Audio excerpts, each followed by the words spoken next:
حضرت خدیجۃ الکبریٰ بنت خویلد رضی اللہ تعالی عنہا، آپ پیغمبر اسلام صلی اللہ علیہ وآلہ وسلم کی سب سے پہلی زوجہ تھیں۔ آپ قبیلہ قریش کی ایک نہایت مدبر اور عظیم خاتون تھیں۔ حضور صلی اللہ علیہ وآلہ وسلم کے ساتھ شادی کے وقت آپ کی عمر 40 سال تھی۔ رسول کریم صلی اللہ علیہ وآلہ وسلم نے آپ کو جنت کی بہترین خواتین میں سے قرار دیا۔ روایت میں ہے کہ رسول کریم صلی اللہ علیہ وآلہ وسلم نے فرمایا کہ جنت کی بہترین خواتین 4 ہیں: خدیجہ بنت خویلد رضی اللہ تعالی عنہا، فاطمہ علیہ السلام بنت محمد صلی اللہ علیہ وآلہ وسلم، مریم علیہ السلام بنت عمران اور حضرت آسیہ علیہ السلام بنت مزاحم۔ خواتین میں سب سے پہلے علی اعلان ایمان لانے والی خاتون بھی آپ ہی ہیں۔ آپ کا انتقال بعثت کے 10ویں سال ماہ رمضان میں حضور صلی اللہ علیہ وآلہ وسلم کی زندگی میں ہی ہو گیا تھا۔ آپ کی حیات میں رسول اللہ نے کوئی دوسرا عقد نہیں کیا۔ آپ حجون میں مدفون ہیں۔ حضرت عائشہ رضی اللہ تعالی عنہا فرماتی ہیں کہ میں نے حضرت کی کسی بیوی پر اتنا رشک نہیں کیا جتنا خدیجہ رضی اللہ تعالی عنہا پر کیا۔ اگر میں ان کے زمانے میں ہوتی تو میرا کیا حال ہوتا؟ اور یہ سب اس لیے تھا کہ آپ صلی اللہ علیہ وآلہ وسلم انہیں بہت یاد کیا کرتے تھے۔ حضرت جب کوئی بکری ذبح کرتے تو خدیجہ رضی اللہ تعالی عنہا کی کسی سہیلی کو تلاش کرتے اور اس بکری کا گوشت اسے ہدیہ کرتے۔ حضرت سودا بنت زمعہ رضی اللہ عنہا پیغمبر اسلام صلی اللہ علیہ وآلہ وسلم کی دوسری زوجہ تھیں۔ آپ سکران بن عمرو بن عبد شمس کی بیوہ تھیں۔ ابتدائی دور میں اسلام قبول کر چکی تھیں۔ مکہ کے مخدوش حالات کی بنا پر شوہر کے ساتھ حبشہ کی طرف ہجرت کی، مگر وہیں شوہر کا انتقال ہو گیا۔ شوہر کی وفات کے بعد مکہ واپس نہیں جا سکتی تھیں کیونکہ ان کے قبیلہ کے تمام افراد مشرک تھے اور واپسی کی صورت میں ان کی طرف سے کئی قسم کے خطرات لاحق تھے۔ لہٰذا حضور صلی اللہ علیہ وآلہ وسلم سے عقد کر کے آپ کے سایہ رحمت میں پناہ حاصل کی۔ رمضان المبارک 3 قبل ہجرت بمطابق فروری 619 عیسوی میں حضور نے ان سے نکاح کیا۔ اس وقت ان کی عمر 50 برس کے لگ بھگ تھی۔ ایک روایت کے مطابق حضرت سودا حضرت خدیجہ کی وفات کے 1 سال بعد رسول اللہ کی زوجیت میں آئیں۔ حضرت عائشہ بنت ابوبکر رضی اللہ عنہا حضور اکرم صلی اللہ علیہ وآلہ وسلم کی تیسری زوجہ ہیں۔ حضرت عائشہ رضی اللہ عنہا حضور صلی اللہ علیہ وآلہ وسلم کی ازواج میں سب سے کم عمر تھیں۔ شوال 3 قبل ہجرت بمطابق مارچ 619 عیسوی میں حضور نے ان سے نکاح کیا اور رخصتی 4 سال بعد شوال 1 ہجری بمطابق اپریل 623 عیسوی میں ہوئی۔ حضرت صلی اللہ علیہ وآلہ وسلم کی رحلت کے وقت ان کی عمر 18 سال تھی۔ ان کا انتقال تقریباً 70 سال کی عمر میں ہوا۔ حضرت ام سلمہ ہند رضی اللہ عنہا رسول اسلام صلی اللہ علیہ وآلہ وسلم کی چوتھی زوجہ ہیں۔ آپ کا نام ہند بنت ابی امیہ مخزومیہ اور کنیت ام سلمہ تھی۔ والدہ کا نام عاتقہ بنت عبد المطلب تھا جو حضور کی پھوپھی تھیں۔ آپ عبداللہ ابو سلمہ بن عبد الاسد کی بیوہ تھیں۔ آپ نے اپنے شوہر کے ساتھ حبشہ کی طرف ہجرت کی، پھر مدینہ طیبہ واپس آ گئیں۔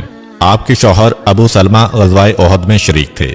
لڑائی کے دوران جو زخم آئے کچھ عرصہ مندمل رہنے کے بعد دوبارہ تازہ ہو گئے اور وفات کا سبب بنے۔ حضرت ام سلمہ رضی اللہ عنہا صاحب اولاد بھی تھیں۔ ان کے بیوہ ہو جانے کے بعد حضور صلی اللہ علیہ وآلہ وسلم نے عقد میں لے لیا تاکہ انہیں بیوگی کا اور ان کی اولاد کو یتیمی کا درد نہ سہنا پڑے۔ آپ بہت نیک سیرت، رحم دل اور آل رسول سے محبت کرنے والی خاتون تھیں۔ آپ کربلا میں آل رسول علیہ السلام پر ڈھائی جانے والی قیامت کے بعد تک حیات رہیں۔ آپ کا انتقال 84 سال کی عمر میں مدینہ طیبہ میں ہوا۔ آپ کو جنت البقیع میں دفن کیا گیا۔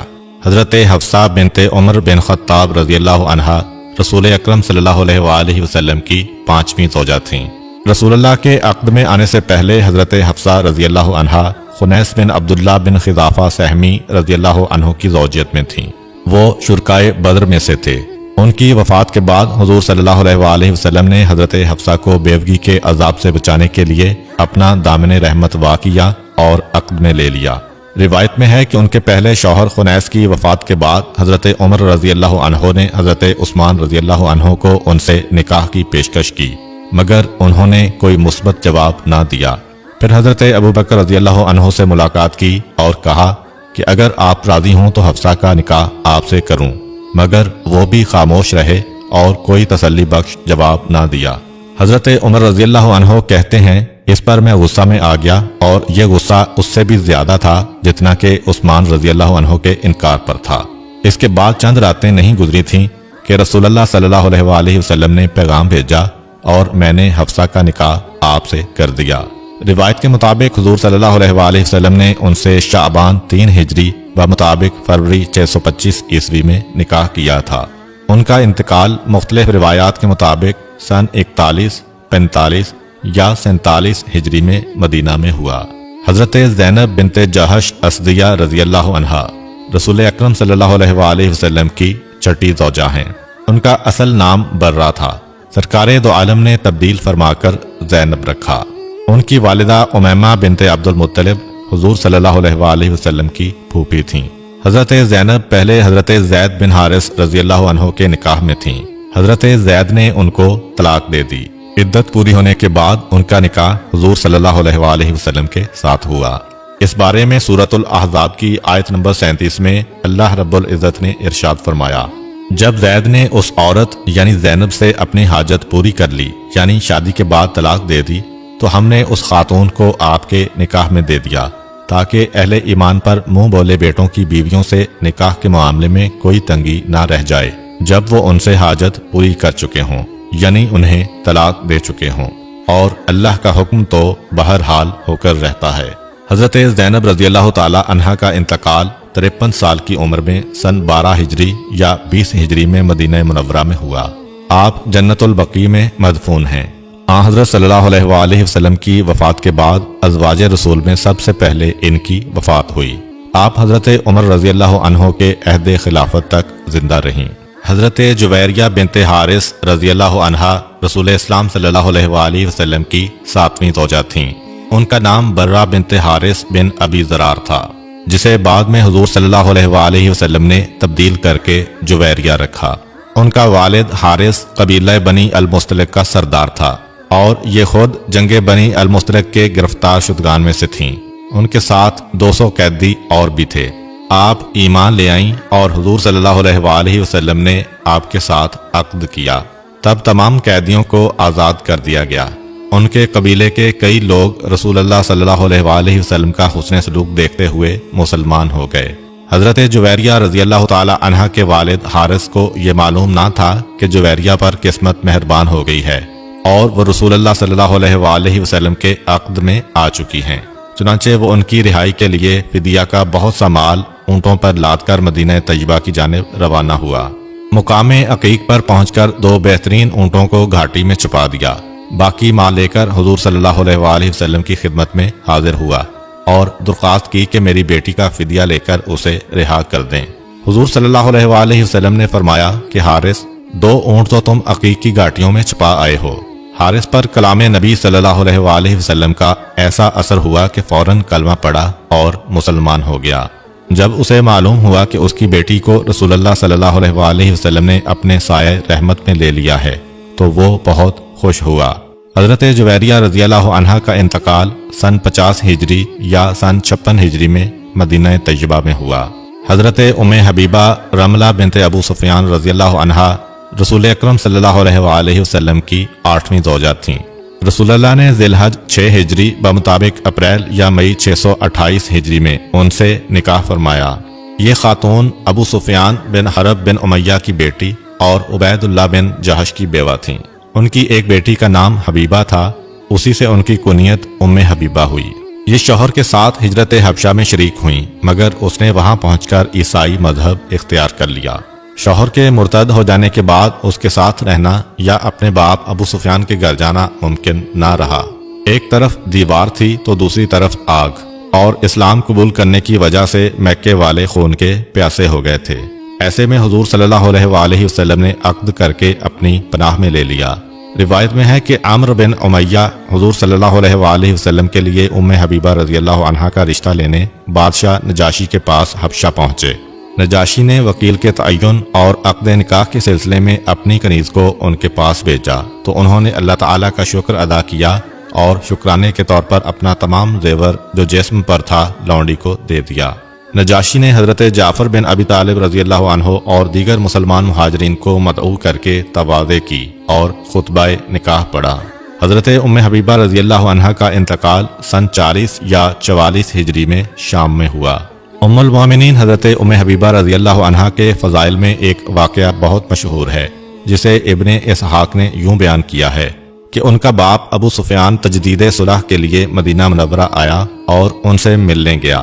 وہ بستر پر بیٹھنے لگا تو انہوں نے بستر لپیٹ دیا۔ ابو سفیان نے پوچھا کہ بیٹی میں سمجھا نہیں کہ تو بستر کو مجھ سے دور رکھنا چاہتی ہے یا مجھے بستر سے؟ انہوں نے جواب دیا کہ یہ بستر رسول اللہ صلی اللہ علیہ وآلہ وسلم کا ہے، تو مشرک ہے اور اس پر نہیں بیٹھ سکتا۔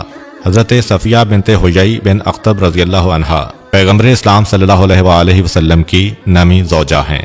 حضرت صفیہ رضی اللہ عنہا سلام بن مسلم کے بعد کنانہ بن ربیع کی زوجیت میں آئیں۔ ایک اور روایت کے مطابق ان کے پہلے شوہر کا نام سلام بن مشکم اور دوسرے کا کنانہ بن ابی الحقیق تھا، جو جنگ خیبر میں مارا گیا اور یہ گرفتار ہوئیں۔ حضور صلی اللہ علیہ وآلہ وسلم نے رحم فرماتے ہوئے آزاد کر دیا اور ان کے ساتھ عقد کر کے اسیروں کے ساتھ احترام اور مہربانی کے ساتھ پیش آنے کا درس دیا۔ مروی ہے کہ لوگوں نے کہا کہ یہ حضرت ہارون علیہ السلام کی اولاد میں سے ہیں اور قبیلہ کے سردار کی بیٹی بھی ہیں، لہذا مناسب یہی ہے کہ انہیں سردار دو عالم صلی اللہ علیہ وآلہ وسلم کے سپرد کر دیا جائے۔ چنانچہ آن حضرت صلی اللہ علیہ وآلہ وسلم نے ان سے عقد فرمایا۔ ان کا انتقال سن 50 ہجری میں ہوا۔ حضرت زینب بنت خزیمہ بن حرس رضی اللہ عنہا رسول اسلام صلی اللہ علیہ وآلہ وسلم کی 10ویں زوجہ ہیں۔ آپ پہلے عبیدہ بن حرس بن عبد المطلب کی زوجیت میں تھیں۔ حضور صلی اللہ علیہ وآلہ وسلم نے رحم کرتے ہوئے ان سے عقد کر لیا تاکہ مسلمان عورتوں میں بے کسی اور لاوارثی کا احساس پیدا نہ ہو۔ آپ کا لقب ام المساکین تھا کیونکہ آپ غربا پروری میں خاصی شہرت رکھتی تھیں۔ آپ بہت کم عرصہ تک 2 ماہ، 6 ماہ یا 8 ماہ تک حضور صلی اللہ علیہ وآلہ وسلم کی خدمت میں رہیں اور ماہ ربیع الثانی سن 4 ہجری میں وفات پا گئیں۔ حضرت میمونہ بنت حارث الہلالیہ رضی اللہ عنہا رسول اسلام صلی اللہ علیہ وآلہ وسلم کی 11ویں زوجہ ہیں۔ حضرت میمونہ رضی اللہ عنہا کا اصل نام برہ تھا، رسول اللہ صلی اللہ علیہ وآلہ وسلم نے تبدیل کر کے میمونہ رکھا۔ یہ اپنے شوہر کے انتقال کے بعد آن حضرت کی خدمت میں حاضر ہوئیں اور آپ نے ازراہ کرم ان سے عقد کر کے قبول فرما لیا۔ حضور صلی اللہ علیہ وآلہ وسلم کے ساتھ ان کا نکاح ماہ ذی قعدہ سن 7 ہجری میں عمرۃ القضاء میں ہوا۔ ایک روایت کے مطابق رسول اللہ صلی اللہ علیہ وآلہ وسلم کے چچا حضرت عباس رضی اللہ عنہ نے ان کے بارے میں آپ صلی اللہ علیہ وآلہ وسلم سے عرض کیا تھا۔ آخر میں آپ کو بتاتے چلیں کہ حضرت ماریہ قبطیہ رضی اللہ تعالی عنہا کا نام بھی آپ نے سنا ہوگا۔ بعض روایات کے مطابق وہ ازواج مطہرات میں شامل نہیں تھیں۔